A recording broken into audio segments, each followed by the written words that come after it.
Good evening friends.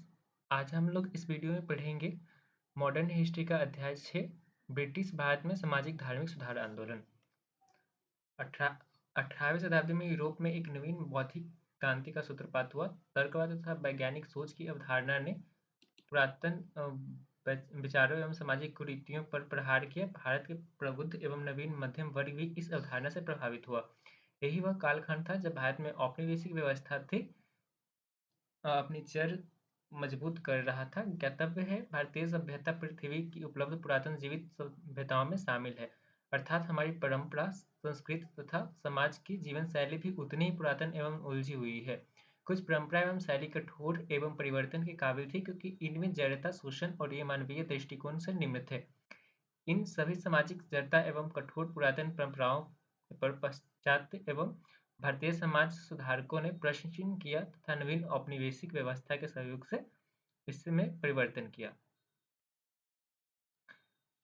19वीं शताब्दी में अंग्रेजी व्यवस्था में परिवर्तन का प्रभाव भारतीय समाज पर अस्थायी हो रहा था। इसके पूर्व के सभी परिवर्तनों से यह भिन्न था। इसका प्रारंभ भारत के सुदूर पश्चिम में यूरोपीय महाद्वीप में पनप रहे तर्कवाद, विज्ञानवाद एवं बौद्धिक की चेतना के कारण हुआ था। भारत के नवीन शिक्षित मध्यम वर्ग जो सर्वप्रथम यूरोप की नवजागरण युग के संपर्क में इस वर्ग भारतीय जनमानस में चेतना का विकास में प्रमुख योगदान दिया था। यही वह कालखंड था जब भारत का बौद्धिक केंद्र बंगाल में स्थापित हुआ। अंग्रेजी आधुनिक शिक्षा से सुसज्जित बंगाली युवाओं ने क्रांति को प्रारंभ किया। भारत में प्रबुद्ध युवा वर्ग ने भारतीय सामाजिक धार्मिक जड़ता एवं अंधविश्वास को आम जनमानस के समक्ष रखा एवं उसके परिवर्तन की चुनौती स्वीकार किया। जाति प्रथा समाज की बहुत बड़ी बुराई थी। जाति का निर्धारण वर्ण एवं जन्म आधारित था, न कि कर्म आधारित। जातिगत कट्टरता ने समाज के निचले पायदान के लोगों के लिए सामाजिक जीवन को दुष्कर बना दिया था।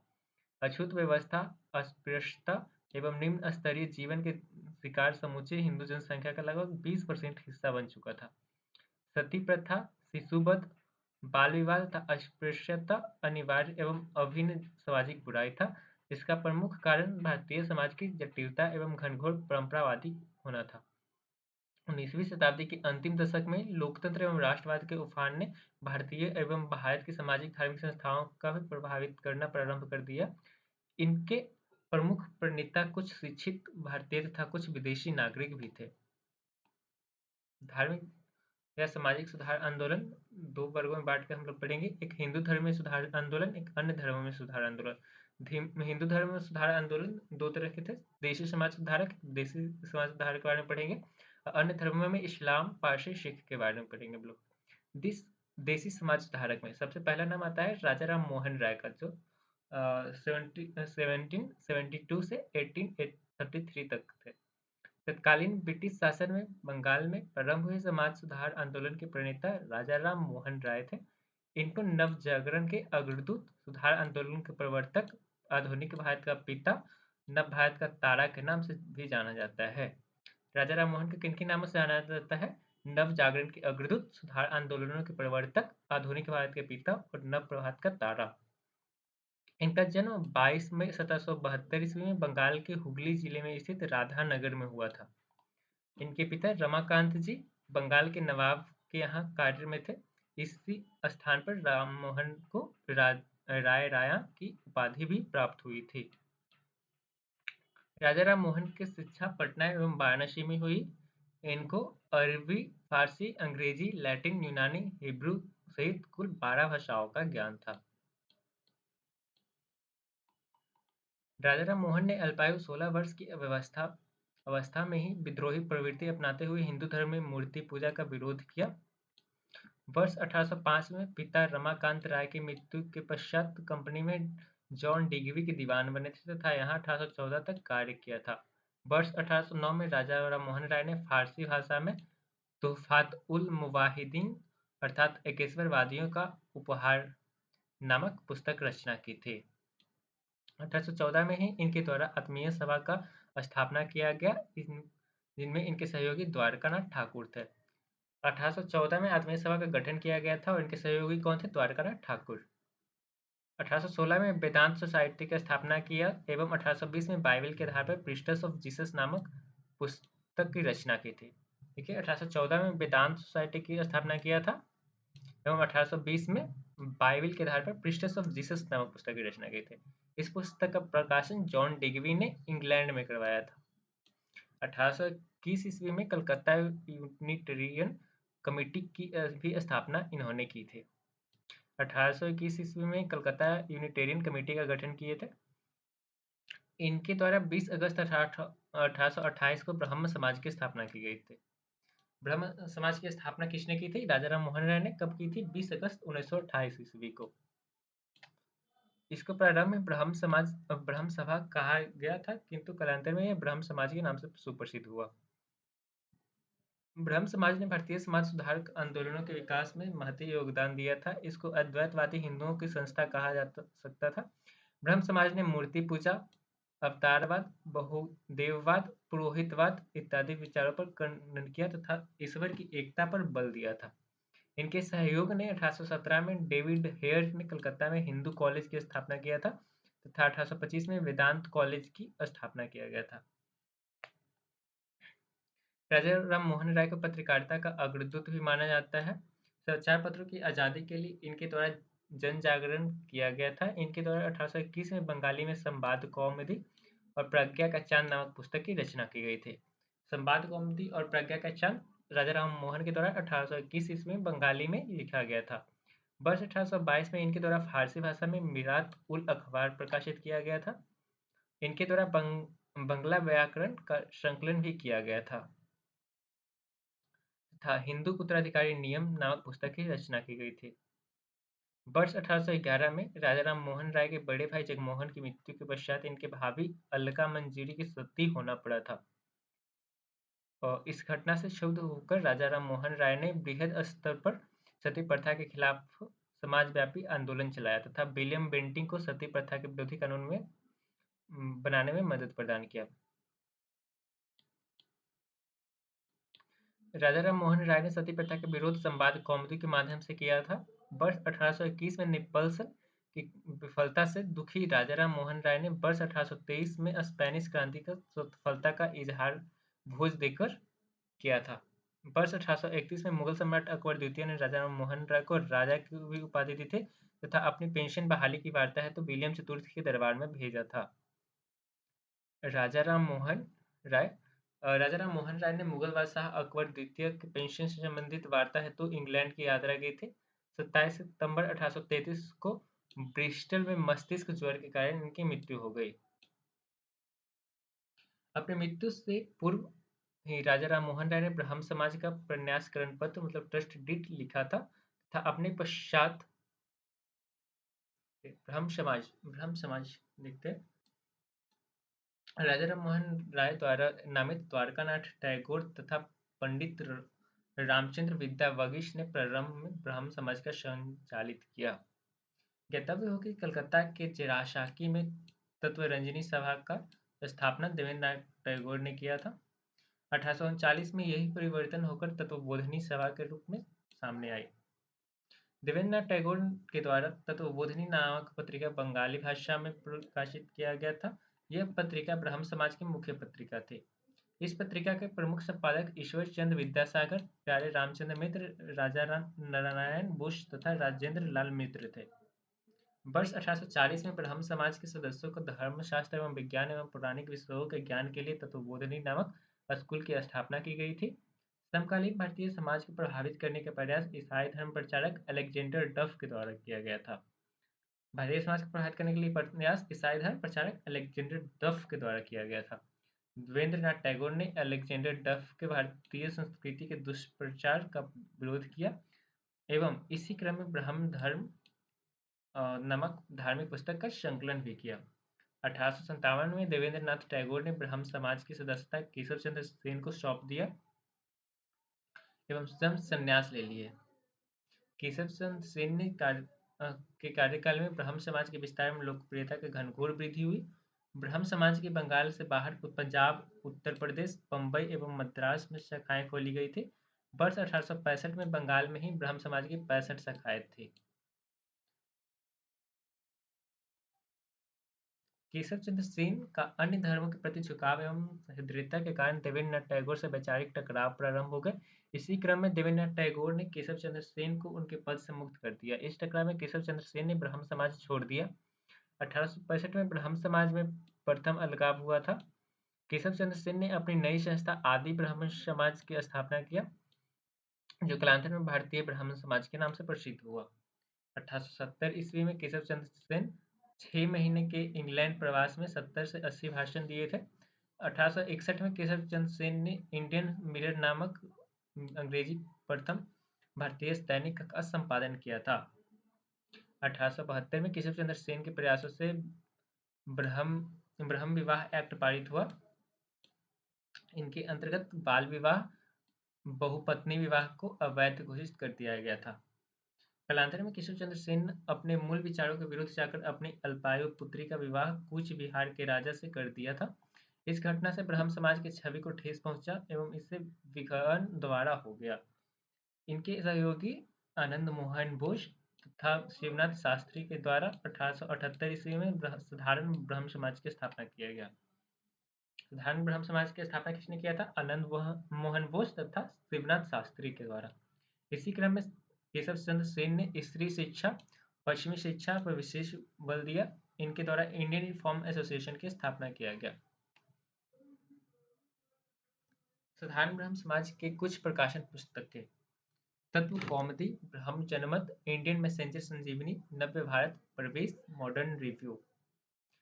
वर्ष 1884 में केशव चंद्र सेन की मृत्यु पर मैक्स मुलर ने कहा था, भारत ने अपना सर्वश्रेष्ठम पुत्र खो दिया। वेद समाज एवं प्रार्थना समाज। 1864 में मद्रास के श्री धरालू नायडू ने वेद समाज की स्थापना किया। इनके अन्य सदस्य थे वी राजगोपाल चार्लू, सुब्रयल चेट्टी, विश्वनाथ मधुलियार। ज्ञातव्य हो कि धरालू नायडू पर केशव चंद्र सेन का अत्यधिक प्रभाव था। इसी कारण श्री धरालू ने वेद समाज को दक्षिणी भारत का ब्रह्म समाज कहा है। दक्षिणी भारत का ब्रह्म समाज किसे कहा गया है? तो वेद समाज को। किसने कहा है? श्री धरालू ने। केशव चंद्र सेन के प्रभाव से ही 1867 में बंबई में डॉक्टर आत्मराज पांडुरंग ने प्रार्थना समाज को स्थापित किया। प्रार्थना समाज का स्थापना कौन किए थे? आत्मराज पांडुरंग। इसमें महादेव गोविंद रनाडे पांडुरंग के सहयोगी थे। 1857 में महादेव गोविंद रनाडे के सार्वजनिक समाज की स्थापना किया गया था।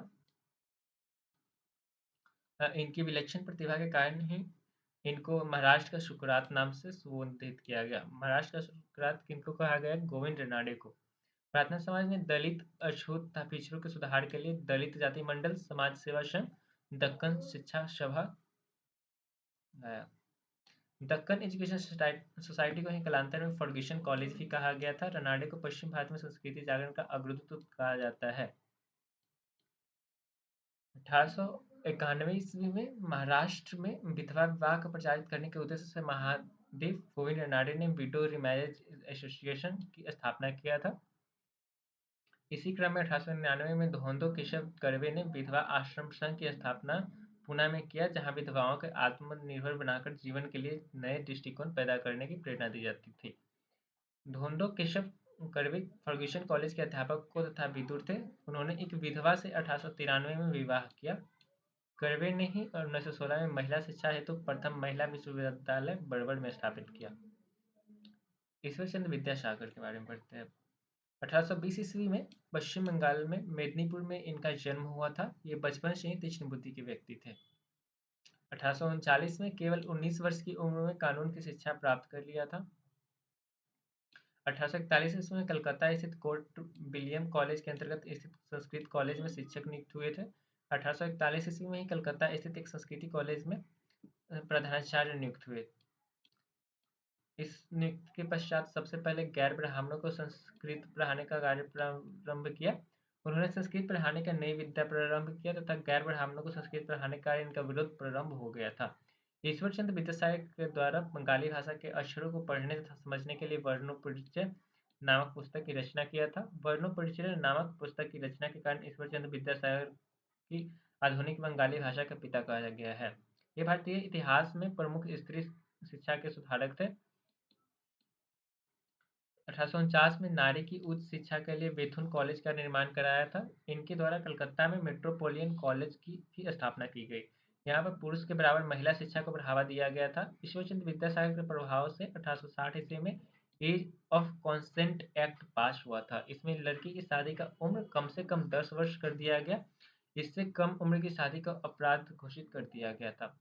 इनके द्वारा नारी शिक्षा में विकास के लिए अनेक उपाय किए गए थे। ईश्वरचंद्र के द्वारा अपने इकलौते पुत्र का विवाह विधवा स्त्री से किया। इस प्रकार यह युगांतकारी घटना थी। वर्ष 1855 से 58 के बीच 25 विधवाओं का विवाह करवाया गया।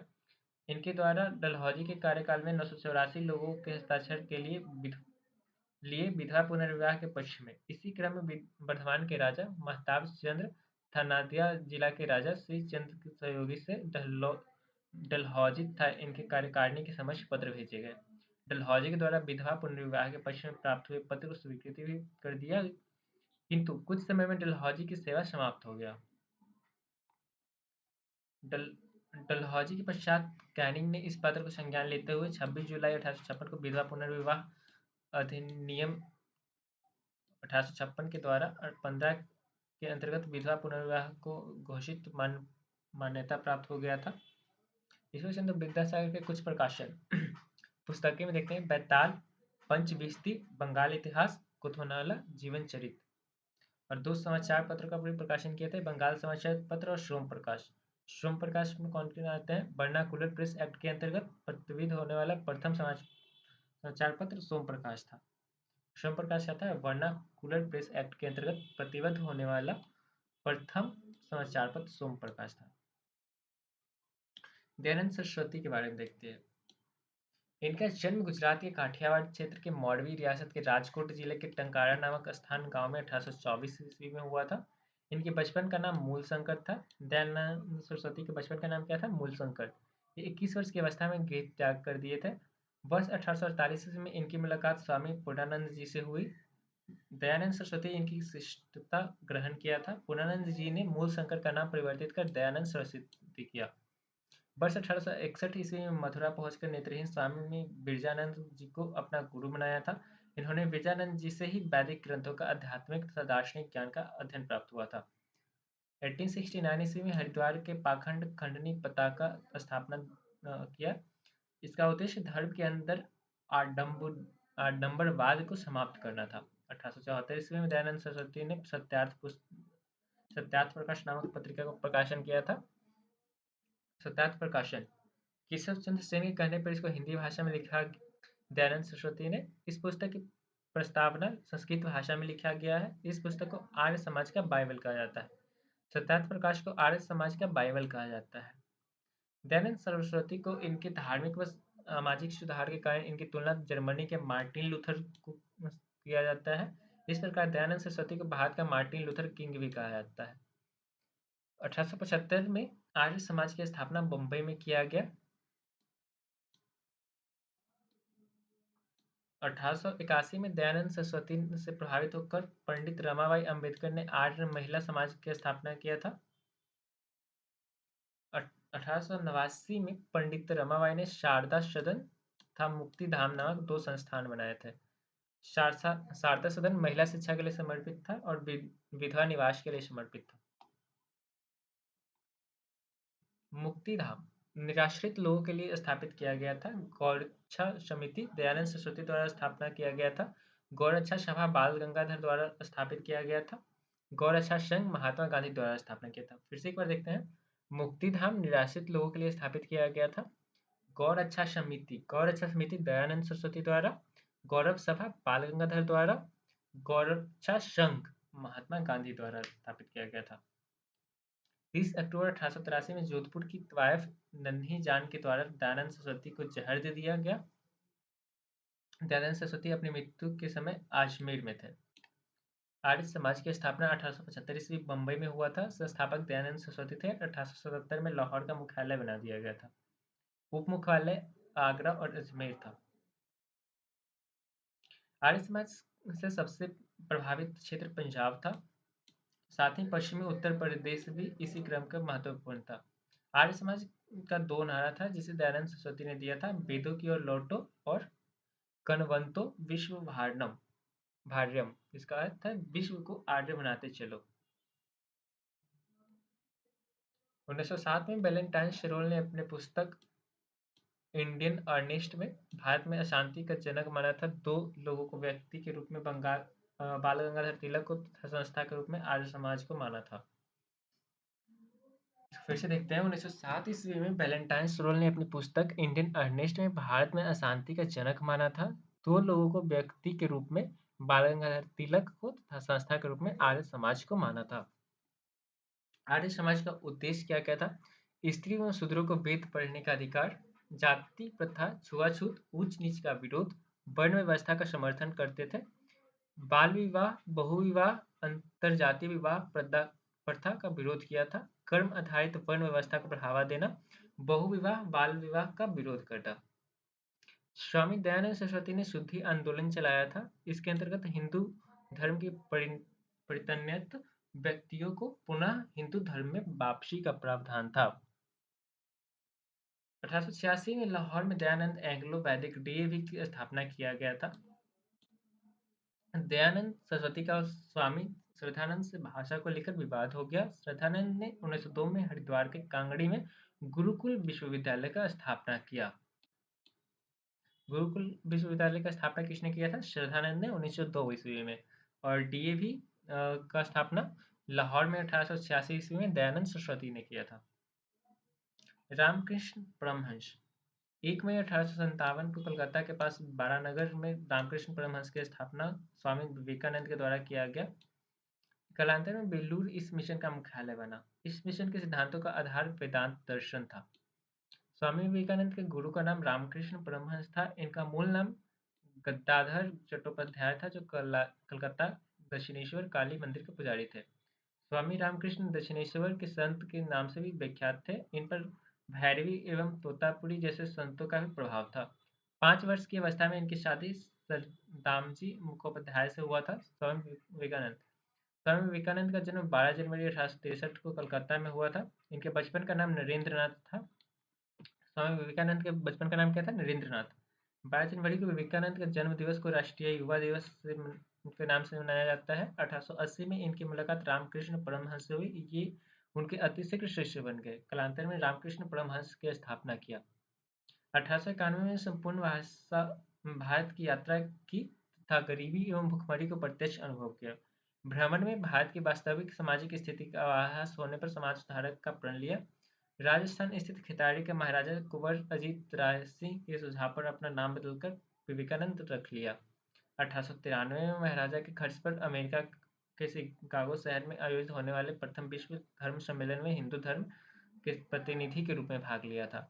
11 सितंबर 1893 को दिए गए अपने ओजस्वी भाषण दिया था। अपने भाषण में विद्वता के कारण वे सुप्रसिद्ध हो गए। इनको अमेरिका के समाचार पत्रों में तूफानी भ्रमण करने वाला साधु भी कहा गया था। स्वामी जी ने अपना भविष्यवाणी किया था कि विश्व पर सर्वहारा वर्ग तथा दलितों का शासन होगा। इनका प्रारंभ रूस तथा चीन से होगा। स्वामी जी अगले 3 वर्षों तक शिकागो में निवास किया था। इस क्रम में इन्होंने फरवरी 1896 में न्यूयॉर्क में वेदांत सोसाइटी और कैलिफोर्निया में शांति आश्रम की स्थापना किया था। देखिए, 1896 में न्यूयॉर्क में वेदांत सोसाइटी और कैलिफोर्निया में शांति आश्रम की स्थापना किया था। विवेकानंद ने पूरे अमेरिका, इंग्लैंड, स्विट्जरलैंड तथा जर्मनी की यात्रा किया। 4 वर्ष की अपनी यात्रा के पश्चात 1897 में भारत पहुंचे थे। 1897 में भारत आगमन के पश्चात कलकत्ता में रामकृष्ण परमहंस मिशन की स्थापना किया था। रामकृष्ण परमहंस मिशन का स्थापना 1897 ईस्वी में हुआ था। रामकृष्ण परमहंस मिशन का मुख्यालय 1899 में कलकत्ता के बेलूर में स्थापित किया गया था। इसका दूसरा मुख्यालय अल्मोड़ा के पास मायावती नामक स्थान पर किया गया था।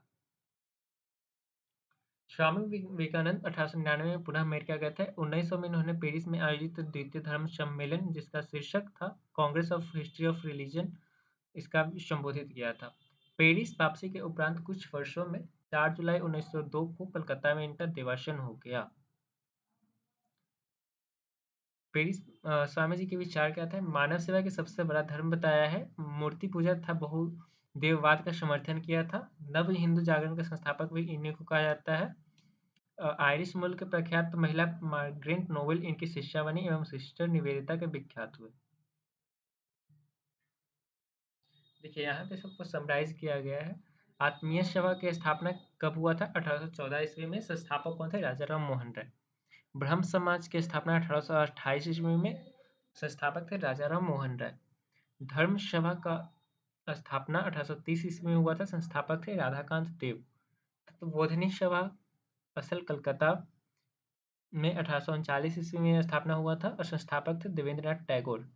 मानव धर्म सभा 1844 ईस्वी में स्थल था सूरत में। 1844 ईस्वी में दुर्गाराम संसाराम। परमहंस मंडली 1849 ईस्वी में आत्माराम पांडुरंग के द्वारा किया गया था। धर्म महामंडल 1857 में पंडित दीनदयाल शर्मा के द्वारा स्थापना किया गया था। राधा स्वामी आंदोलन 1861 ईस्वी में शिवदयाल खत्री के द्वारा किया गया था। बीज समाज की 1864 ईस्वी में के श्री धरालू नायडू के द्वारा किया गया था। आदि ब्रह्म समाज 1866 ईस्वी में केशव चंद्र सेन द्वारा स्थापना किया गया था। प्रार्थना समाज 1867 ईस्वी में डॉक्टर आत्माराम पांडुरंग के द्वारा किया गया था। आर्य समाज 1875 ईस्वी में स्वामी दयानंद सरस्वती के द्वारा स्थापना किया गया था। थियोसॉफिकल सोसाइटी 1875 ईस्वी में मैडम एचपी व कर्नल ऑलकॉट के द्वारा किया गया था। साधारण ब्रह्म समाज 1878 ईस्वी में आनंद मोहन बोस के द्वारा स्थापना किया गया। दक्कन एजुकेशनल सोसाइटी 1884 ईस्वी में एमजी रनाडे के द्वारा स्थापना किया गया। सेवा सदन 1885 ईस्वी में बहरामजी मल्लावाड़ी के द्वारा स्थापना किया गया। इंडियन नेशनल सोशल कॉन्फ्रेंस 1887 ईस्वी में एमजी रनाडे के द्वारा स्थापना किया गया। फिर से एक बार देखते हैं। आत्मीय सभा का गठन 1814 ईस्वी में राजाराम मोहन राय के द्वारा किया गया। ब्रह्म समाज की स्थापना 1828 ईस्वी में किया गया और राजा मोहन राय ने इसका स्थापना किया। धर्म सभा का स्थापना 1830 ईस्वी में हुआ। संस्थापक थे इसके राधाकांत देव। तत्वबोधिनी सभा 1839 ईस्वी में देवेंद्रनाथ टैगोर ने इसका स्थापना किया। मानव धर्म सभा 1844 ईस्वी में दुर्गाराम मनसाराम ने किया। परमहंस मंडली की स्थापना आत्माराम पांडुरंग ने 1849 ईस्वी में किया। धर्म महामंडल पंडित दीनदयाल शर्मा ने 1857 ईस्वी में इसकी स्थापना की। राधा स्वामी आंदोलन शिवदयाल खत्री के द्वारा किया गया 1861 ईस्वी में। वेद समाज कब किया गया? 1864 ईस्वी में केसरी धरालू नायडू के द्वारा। आदि ब्रह्म समाज केशव चंद्र सेन द्वारा 1866 ईस्वी में किया गया। प्रार्थना समाज डॉक्टर आत्माराम पांडुरंग के द्वारा 1867 ईस्वी में किया गया। आर्य समाज 1875 ईस्वी में स्वामी दयानंद सरस्वती के द्वारा स्थापना किया गया। तो सोफिकल सोसाइटी 1875 ईस्वी में मैडम एचपी व अर्नल अल्कॉट के द्वारा किया गया। साधारण ब्रह्म समाज 1878 ईस्वी में आनंद मोहन बोस के द्वारा किया गया। दक्कन एजुकेशनल सोसाइटी 1884 ईस्वी में एमजी रनाडे द्वारा किया गया। सेवा सदन बहरमजी मलावाड़ी द्वारा 1885 में किया गया। Indian national social conference MC Ranade द्वारा 1887 ईस्वी में किया गया।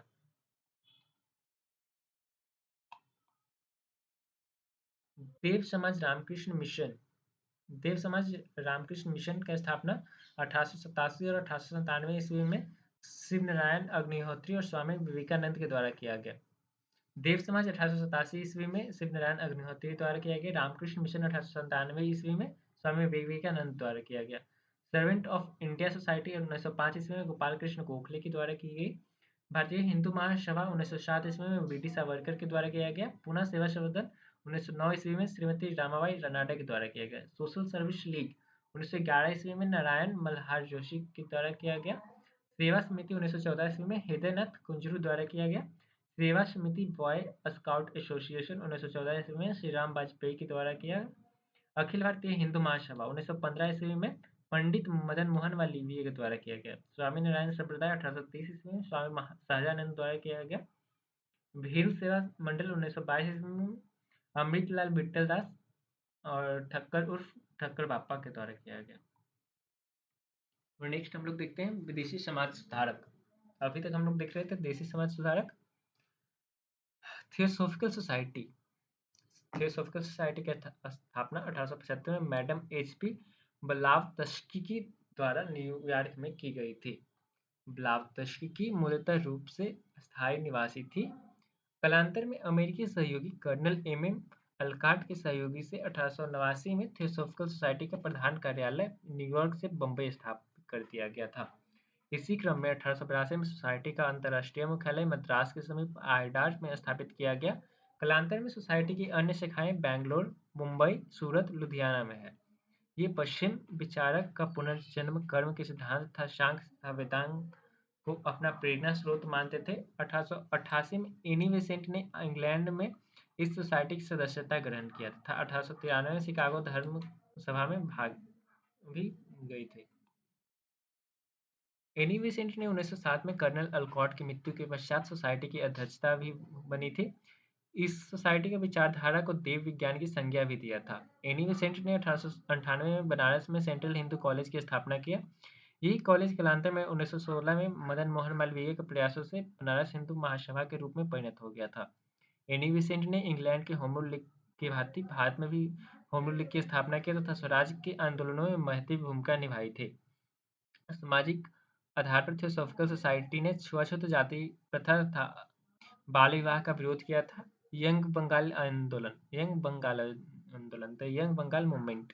यंग बंगाल आंदोलन के संस्थापक हिंदू कॉलेज के एंग्लो इंडियन शिक्षक हेनरी विवियन डेरिजियो थे। डेरिजियो फ्रांस की क्रांति से अत्यधिक प्रभावित थे। उन्होंने अपने अनुयायियों एवं छात्रों को स्वतंत्र चिंतन के लिए प्रेरित किया था। इस आंदोलन का प्रभाव बंगाल के बाहर भी पड़ा था। 1834 में एल्फिंस्टन कॉलेज की स्थापना हुई थी। यहाँ के विद्यार्थियों ने यंग बंगाल की तर्ज पर यंग बॉम्बे आंदोलन भी चलाया था। डेरोजियो के सामाजिक सुधार हेतु कार्य academic association, society for exhibition for general knowledge, Anglo Indian Hindu association, Bangahit Sabha, debating club. Derozio के द्वारा ईस्ट इंडिया समाचार पत्र का भी संपादन किया गया था। अन्य धर्मों में सुधार आंदोलन, मुस्लिम धर्म में सुधार आंदोलन दिखते हैं। 19वीं शताब्दी के धार्मिक सुधार आंदोलन में अनेक धर्मों की भांति मुस्लिम धर्म की कुरीतियों भी प्रहार हुआ था। इस क्रम में अनेक क्रांतिकारी परिवर्तन हुए थे। अलीगढ़ आंदोलन। इस आंदोलन के प्रवर्तक सर सैयद अहमद खान थे। इनका जन्म दिल्ली में 17 सितंबर 1817 को हुआ था। इनका पूर्वज मूलतः ईरानी सामंत थे। 1857 की क्रांति काल में sir Syed Ahmad East India Company के न्यायिक सेवा विभाग में क्लर्क के पद पर कार्यरत थे। इनकी तैनाती बिजनौर में थे। 1857 की क्रांति में सर सैयद अहमद ने पूर्णतः ईस्ट इंडिया कंपनी के राजभक्त बने रहे। इनके विचार में मुस्लिम सुधार का एकमात्र उपाय अंग्रेजी एवं आधुनिक शिक्षा प्रणाली का अपनाना था। इन्होंने मुस्लिम समाज में व्याप्त कुरीतियों को दूर करने हेतु अनेकों प्रयास किए तथा अपना विचार को व्यक्त करने हेतु 1870 ईस्वी में किया। तहजीब उल अखलाक मतलब सभ्यता एवं नैतिकता नामक फारसी पत्रिका का संपादन किया। सर सैयद अहमद के अन्य कार्य राजभक्त मुसलमान, अशाब ए बगावत हिंद, 1864 में गाजीपुर में साइंटिफिक सोसाइटी की स्थापना, 1863 में गाजीपुर में अंग्रेजी स्कूल की स्थापना किया। अलीगढ़ मुस्लिम विश्वविद्यालय 24 मई 1875 को महारानी विक्टोरिया के वर्षगांठ के अवसर पर अलीगढ़ स्कूल की स्थापना किया गया। 8 जनवरी 1877 को मोहम्मद एंग्लो ओरिएंटल कॉलेज का नाम दिया गया। ध्यातव्य है कि लॉर्ड लिंटन ने इस कॉलेज के शिलान्यास किया था तथा विलियम म्यूर ने इसके लिए भूमि प्रदान किया था। इस कॉलेज के प्रथम प्रिंसिपल थियोडर बैंक थे। इसी क्रम में 1920 में अलीगढ़ मुस्लिम यूनिवर्सिटी के नाम से परिवर्तित कर दिया गया। पीरी मुरीदी प्रथा। इस प्रथा में पीरी लोग अपने मुरीदों को कुछ रहस्यमयी शब्द देकर उनके गुरु बन जाते थे एवं मुरीदों से दास्य जैसी सेवा लेते थे। सर सैयद अहमद ने इस प्रथा का विरोध किया था। सर सैयद अहमद खान ने दास प्रथा का इस्लाम विरुद्ध माना था। सर सैयद अहमद ने इस्लाम पर टीका लिखा तथा परंपरागत टीकाकारों पर टिप्पणी भी किया एवं ज्ञान के आधार में वैज्ञानिकता को स्वीकार किया था। सर सैयद अहमद खान ने हमेशा कांग्रेस का विरोध किया था। वर्ष 1888 में बनारस के राजा शिव प्रसाद के सहयोग से यूनाइटेड इंडियन पैट्रियाटिक एसोसिएशन की स्थापना भी की। तब 1864 में सर सैयद अहमद ने कलकत्ता में साइंटिफिक सोसाइटी की स्थापना किया था। 1869 में इंग्लैंड तथा वहीं उनकी समान पश्चिमी सभ्यता एवं आधुनिक शिक्षा प्रणाली से हुआ था। वर्ष 1876 तक सर सैयद अहमद खान अलीगढ़ के अस्थायी निवासी बन गए थे। 1898 में सर सैयद अहमद का देवावासन हो गया। उनका मृत्युपरांत अलीगढ़ आंदोलन के नेतृत्व मोहसिनुल मुल्क ने किया था। अलीगढ़ आंदोलन के अन्य सक्रिय सदस्य चिराग अली, नजीर अहमद, अल्ताफ हुसैन अली, मौलाना शिबली नोमानी थे। सर सैयद अहमद खान के अलीगढ़ आंदोलन का मुख्य उद्देश्य क्या था? भारतीय मुसलमानों को आधुनिक शिक्षा प्रणाली से जोड़कर उनके सामाजिक व आर्थिक स्थिति को सुदृढ़ करना। अहमदिया आंदोलन 1889 में इस आंदोलन को पंजाब स्थित गुरदासपुर जिले के कदियर नामक स्थान से उसको प्रारंभ किया गया। इस आंदोलन को उनके जन्म स्थान के आधार पर कदियानी आंदोलन भी कहा गया था। कहतव्य है कि मिर्जा गुलाब अहमद का जन्म 1835 में पंजाब के गुरदासपुर में हुआ था। इन्होंने अपने आप को ईश्वर का पैगंबर बताया था। अहमदिया आंदोलन का उद्देश्य मुस्लिम धर्म की कुरीतियों पर प्रहार करना था। इसको जिहाद का विरोध किया था। मिर्जा गुलाम अहमद ने स्वयं को ईश्वर का पैगंबर बताया था। इसका उद्देश्य शुद्ध इस्लाम की स्थापना करना था। इनके द्वारा 1890 में बहरीन ए अहमदिया नामक पुस्तक लिखी गई है। देवबंद आंदोलन इस इस्लाम का पुनर्जागरण आंदोलन था। इसका उद्देश्य कुरान एवं हदीस की शिक्षा को प्रचारित तथा प्रसारित करना था तथा जिहाद की भावना को जीवित रखना था। इस आंदोलन का प्रारंभ उलेमा मोहम्मद कासिम ननौतवी तथा राशिद अहमद गंगोत्री के नेतृत्व में 1866 में हुआ था। इसकी स्थापना सहारनपुर के देवबंद नामक स्थान पर दारुल उलम की स्थापना की गई थी। 1885 में कांग्रेस की स्थापना का इस आंदोलन ने स्वागत किया था। देवबंद स्कूल के समर्थकों में शिवली नामूली फारसी एवं अरबी के प्रतिष्ठित विद्वान थे।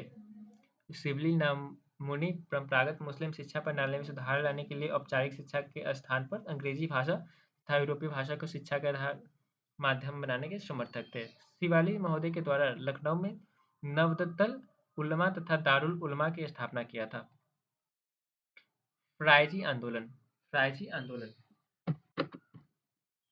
फरायजी आंदोलन 1838 से 57 ईस्वी में हुआ था और इसके संस्थापक थे हाजी शरीयत उल्लाह दादू किला। तयूनी जी 1839 ईस्वी में करामत अली जौनपुरी संस्थापक थे। दारुल उलूमा देवबंद कौशिम ननौतवी के द्वारा 1866 में स्थापना किया गया। नदवतुल आंदोलन मौलानी शिबली नुमानी के द्वारा 1894 से 96 में किया गया। मोहम्मद लिटरेरी सोसाइटी की स्थापना अब्दुल तारिफ लतीफ द्वारा किया गया 1863 ईस्वी में। सिख सुधार आंदोलन सिख धर्म समकालीन धर्मों में सबसे नवीन धर्म है। इसके प्रणेता गुरु नानक थे। इस धर्म में व्याप्त विसंगतियों को दूर करने हेतु प्रगतिशील विचार तथा तर्क बुद्धि के माध्यम से अनेक प्रयास किए गए थे। इस क्षेत्र में प्रथम दयाल साहब ने किया था, जो निरंकारी आंदोलन के प्रणेता थे। इसी क्रम में कुका आंदोलन भी चलाया गया था। इसके प्रणेता भगत जवाहर मल थे। इनके प्रयास से 1840 में किया गया था। नामधारी आंदोलन भी सिख धर्म में व्याप्त बुराइयों के लिए ही प्रारंभ किया गया था। नामधारी आंदोलन के प्रणेता बाबा राम सिंह एवं उनके शिष्य बालक सिंह थे। वह आंदोलन कुका आंदोलन के एक शाखा था। नामधारी आंदोलन के समर्थक मूर्ति वृक्ष तथा दरगाह की पूजा में विश्वास करते थे। 19वीं शताब्दी तक सिख धर्म सुधार आंदोलन जारी रहा था। पारसी धर्म सुधार आंदोलन रहनुमाए मायदासन सभा इस सभा का स्थापना वर्ष 1851 में बम्बई में दादा भाई नौरोजी तथा उनके सहयोगी के द्वारा किया गया था। इस सभा का उद्देश्य पारसी समुदाय की स्थिति को सुदृढ़ करना था तथा पारसी धर्म के प्राचीन पवित्रता एवं गौरव को स्थापित करना था। इस सभा के तत्वावधान में गुजराती भाषा में एक साप्ताहिक पत्र राष्ट्र गुफ्तार का प्रकाशन किया गया था। इस संस्थान का प्रमुख उद्देश्य पारसी धर्म कांड तथा शिक्षा को दशा आदि पर सुधार करना था। इन सभा के द्वारा पर्दा प्रथा खत्म करने का प्रयास भी किया गया। सामाजिक कुरीतियां सुधार सती प्रथा तथा भारत में प्राचीन काल से मौजूद था। सती प्रथा भारत में प्राचीन काल से मौजूद था। इसका प्रथम अभिलेखीय साक्ष्य 510 ईस्वी में गुप्त शासक भानुगुप्त के एरन अभिलेख से मिलता है। बहुत इंपॉर्टेंट है ये, हमेशा क्वेश्चंस में एग्जाम में पूछे जाते हैं। 510 ईस्वी में गुप्त शासक भानुगुप्त के एरन अभिलेख से हमें सती प्रथा की जानकारी मिलती है। एरन अभिलेख में गुप्त शासक के मित्र गोपराज की मृत्यु के पश्चात उसकी पत्नी उनके सती होने के साक्ष्य प्राप्त हुआ था। ज्ञातव्य है कि सती प्रथा का प्रति सामाजिक संवेदनशील अति दिव्य थी। के विरोध में निर्णय लेना बहुत कठिन था, लेकिन कश्मीर के शासक सिकंदर ने इस पर प्रतिबंध 15वीं शताब्दी में लगाया था। कालांतर में मुगल शासक अकबर ने भी इस प्रथा पर प्रतिबंध का प्रयास किया था, किंतु पूर्णतः सफल नहीं हो सका था। इसी क्रम में पेशवाओं ने भी इस प्रथा पर प्रतिबंध का प्रयास किया था। इसी क्रम में अल्फांसो डी अल्बुकर्क पुर्तगाली गवर्नर ने भी अपना प्रभाव क्षेत्र में सती प्रथा को बंद की थी। इसी क्रम में कुछ इतिहासकारों के अनुसार फ्रांसीसियों ने भी चंद्रनगर में सती प्रथा पर प्रतिबंध लगाई थी। और आधुनिक भारत में इस प्रथा को बंद करने हेतु अनेक गवर्नर जनरलों ने प्रयास किया, किंतु उनको पूर्णतः बंद कराने का श्रेय लॉर्ड विलियम बेंटिंक को जाता है। विलियम बेंटिंक के प्रेरित करने के कार्य राजा राम मोहन राय ने किया था। इसके पीछे का कारण था इनके बड़े भाई जगमोहन की मृत्यु पर भाभी अलकामंजरी का जबरदस्ती सती बना देना।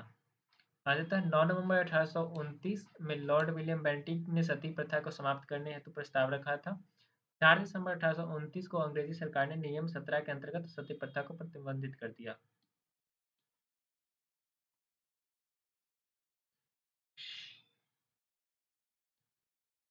प्रारंभ में यह कानून बंगाल में लागू हुआ था। 1830 ईस्वी में इसको मद्रास तथा बम्बई में भी लागू कर दिया गया। कालांतर में यह प्रथा धीरे धीरे समाप्त हो गई। शिशुवध, इन्फेंट मर्डर, यह प्रथा कितनी प्राचीन भी इसके साक्ष्य नहीं प्राप्त हुए हैं, किंतु इस सर्वाधिक प्रचलन मध्यकाल में हुआ था। बंगाल के प्रतिष्ठित लोगों द्वारा राजपूत समाज में यह प्रथा अत्यंत तीव्र था। इसका उल्लेख पंजाब के राजा रणजीत सिंह के पुत्र दिलीप सिंह ने भी किया है। इनको प्रतिबंधित करने का प्रथम प्रयास British governor general sir John Shore ने 1795 ईस्वी में किए थे। सर जॉन शोर ने बंगाल के नियम 21 और वेलेस्ली ने 1804 के नियम 3 के अंतर्गत नवजात शिशु हत्या को सामान्य हत्या के बराबर ही दंडित करने का प्रावधान किया था। इसी क्रम में लॉर्ड विलियम बेंटिक 1828 से 35 इनका शासनकाल था, ने राजपूत प्रभावित क्षेत्रों में शिशु हत्या पर पूर्णतः प्रतिबंध लगा दिया था। लॉर्ड हार्डिंग ने संपूर्ण भारत में बालिका शिशु की हत्या पर प्रतिबंध लगाकर इसको अवैध घोषित कर दिया। नरबलि प्रथा, human sacrifice system. Bharatiya Samaj में तंत्र मंत्र की पुरातन मान्यताओं के कारण नरबलि की प्रथा प्रचलित थी। इस प्रथा का उद्देश्य जनजाति या आदिवासी समाज अपने आराध्य को खुश करने को था। नरबलि प्रथा को प्रतिबंधित करने का श्रेय लॉर्ड हार्डिंग को जाता है। कैंपबेल नामक अंग्रेज अधिकारी ने इस प्रथा पर तीव्रता के साथ प्रहार किया तथा 1844 में इस प्रथा को समाप्त कर दिया गया। नरबलि प्रथा को प्रतिबंधित करने का श्रेय किससे जाता है? लॉर्ड हार्डिंग को। दास प्रथा, स्लैवरी सिस्टम। भारत में प्राचीन काल से ही दास तथा प्रचलित भी कौटिल्य की राजनीति तथा आधारित पुस्तक अर्थशास्त्र में 9 प्रकार के दासों का उल्लेख प्राप्त होता है। दिल्ली सल्तनत काल में फिरोज शाह तुगलक ने दासों का विभाग दीवाने बंदगान खोल रखा था। समकालीन भारत नहीं समूचे विश्व में दास प्रथा चरम पर थी। America Negro America Negro Roman जैसे देशों में इसका प्रचलन भी था एवं कठोरता से इसका पालन भी किया जाता था। इस प्रथा पर सर्वप्रथम रोक फिरोज शाह तुगलक ने लगाया था। मुगल सम्राट अकबर के द्वारा 1562 ईस्वी में दास प्रथा पूर्णतः प्रतिबंध कर दिया गया। आधुनिक भारत में सर्वप्रथम इस पर प्रतिबंध का प्रयास लिस्टन स्टैप होप ने 1823 में इंग्लैंड में किया था, जबकि ड्यूक ऑफ ग्लोस्टर ने भारत में दास प्रथा बंद करने का अनुरोध किया था। Duke of Gloucester. इसी क्रम में 1789 में लॉर्ड कॉर्नवालिस ने दास प्रथा का पूर्णतः प्रतिबंधित किया। किसने? लॉर्ड कॉर्नवालिस ने 1789 ईस्वी में पूर्णतः प्रतिबंधित किया। लॉर्ड एलनबरो ने 1843 में एक्ट 5 लगाकर दास प्रथा को गैर कानूनी घोषित किया था। बाल विवाह, चाइल्ड मैरिज, यह भी भारत के प्राचीन काल में चली आ रही परंपरा थी। इसको प्रतिबंधित करने का प्रयास भारतीय राजतंत्र ने नहीं किया था। इसकी समस्या का प्रतिरोध सर्वप्रथम 1872 में नेटिव मैरिज एक्ट पास करके किया गया था। इस कानून में 14 वर्ष से कम आयु की बालिकाओं का विवाह अवैध घोषित कर दिया गया। अगला प्रयास पारसी धर्म सुधारक बी.एम. मालावाड़ी के प्रयत्नों से 1891 में सम्मति आयु अधिनियम पारित किया गया। डॉक्टर हरविलास शारदा के प्रयत्नों से 1929 में शारदा एक्ट पारित हुआ था। इसमें 18 वर्ष से कम आयु के लड़कों एवं 14 वर्ष से कम आयु की लड़कियों का विवाह वर्जित किया गया था।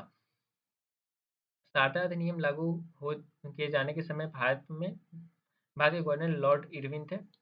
इसी क्रम में बाल विवाह निरोधक अधिनियम वर्ष 1978 में पेश किया गया था। इसमें बालक की आयु 21 वर्ष, बालिका की आयु न्यूनतम 18 वर्ष किया गया था। इसे फिर से देखते हैं हम लोग, जिसमें शारदा अधिनियम 1929 ईस्वी में लाया गया। उस समय यहाँ के गवर्नर थे लॉर्ड इरविन। और इसी क्रम में बाल विवाह निरोधक अधिनियम कब लाया गया? 1978 ईस्वी को। विधवा पुनर्विवाह, विडो रीमैरिज, स्त्रियों की दशा सुधारने हेतु सर्वप्रथम प्रयास ईश्वर चंद्र विद्यासागर ने किया था। इनकी शुरुआत ईश्वर चंद्र ने अपने पुत्र का विवाह विधवा स्त्री से करके किया था। इसके अतिरिक्त धोंदो केशव कर्वे तथा वीर सेलिंगन पुट्टुल ने भी अपना योगदान दिया था। ईश्वर चंद्र विद्यासागर ने विधवा विधवा विवाह की मान्यता दिलाने के लिए पुराने संस्कृत लेखों व वैदिक लेखों का तर्क दिया था। उनके द्वारा विधवा पुनर्विवाह अधिनियम 1856 के द्वारा विधवा विवाह को वैध मान लिया गया था। डी.के. कर्वे फर्ग्यूसन कॉलेज के प्रोफेसर थे। 1897 में स्वयं एक विधवा से शादी किया तथा विधवाओं को उद्धार हेतु विधवा पुनर्विवाह संघ की स्थापना की। इनके द्वारा 1893 में विधवा विवाह मंडली तथा 1899 में विधवा आश्रम की स्थापना की। डी.के. कर्वे को भारत सरकार ने 1955 में पद्म विभूषण भी प्रदान किया था। इसी क्रम में इनको 1958 में भारत रत्न जैसे सर्वोच्च नागरिक सम्मान भी सम्मानित किया गया। 1856 में हिंदू विवाह पुनर्विवाह के पश्चात 1872 में ब्रह्म मैरिज एक्ट या native marriage act governor general Northbrook के समय पारित हुआ था। इस एक्ट का उद्देश्य अंतरजातीय विवाह तथा विधवा पुनर्विवाह लागू किया गया था। वैसे एक बार फिर से देखते हैं, नवजात कन्या हत्या कानून 1795 में जॉनसॉर के द्वारा इस विधि कानून को लाया गया था। सती प्रथा निषेध कानून विलियम बेंटिक के द्वारा 1829 ईस्वी में लाया गया। बाल हत्या निरोधक कानून लॉर्ड वेलेस्ली द्वारा 1804 ईस्वी में लाया गया। हिंदू विधवा पुनर्विवाह अधिनियम लॉर्ड वेलेस्ली द्वारा 1856 में लाया गया। Native marriage act Northbrook 1872 ईस्वी में लाया गया। सम्मति आयु अधिनियम लैंसडाउन के द्वारा 1861 ईस्वी में लाया गया। शारदा एक्ट लॉर्ड इरविन के शासनकाल में 1929 में लाया गया। हिंदू महिला संपत्ति कानून लॉर्ड ऑकलैंड के समय में 1937 ईस्वी में लाया गया। दास प्रथा कानून लॉर्ड एलियनबरो के टाइम में 1843 ईस्वी में लाया गया। महत्वपूर्ण तथ्य, 1822 ईस्वी में राजा राम मोहन राय की पुस्तक हिंदू उत्तराधिकारी नियम का प्रकाशन हुआ था। 1821 में राजा मोहन राय ने अपने विचारों के सामान्य जनमानस तक पहुंचाने के उद्देश्य से संवाद कौमुदी तथा प्रज्ञाचंद का प्रकाशन किया था। संवाद कौमुदी संभवतः भारतीयों द्वारा संपादित, प्रकाशित तथा संचालित प्रथम भारतीय समाचार पत्र था। राजा राम मोहन राय ने फारसी भाषा में मिरातुल अखबार का भी प्रकाशन किया था। 1825 में राजा राम मोहन राय ने वेदांत कॉलेज की स्थापना की थी। सुभाष चंद्र बोस ने राजा राम मोहन राय के युगदूत के उपाधि से सम्मानित किया था। ब्रह्म समाज में प्रथम विभाजन से पूर्व आचार्य केशव चंद्र सेन ने संगत सभा का स्थापना आध्यात्मिक तथा सामाजिक समस्याओं पर विचार करने के लिए किया था। 1861 में केशव चंद्र सेन ने इंडियन मिरर नामक अंग्रेजी का प्रथम दैनिक संपादन किया था। आचार्य केशव चंद्र सेन ने के प्रयत्नों से मद्रास में वेद समाज तथा महाराष्ट्र में प्रार्थना समाज का स्थापना हुआ था। स्वामी दयानंद सरस्वती की पुस्तक है सत्यार्थ प्रकाश, जो 1874 ईस्वी में प्रकाशित हुआ। पाक खंडन 1866 ईस्वी में, वेद भाष्य भूमिका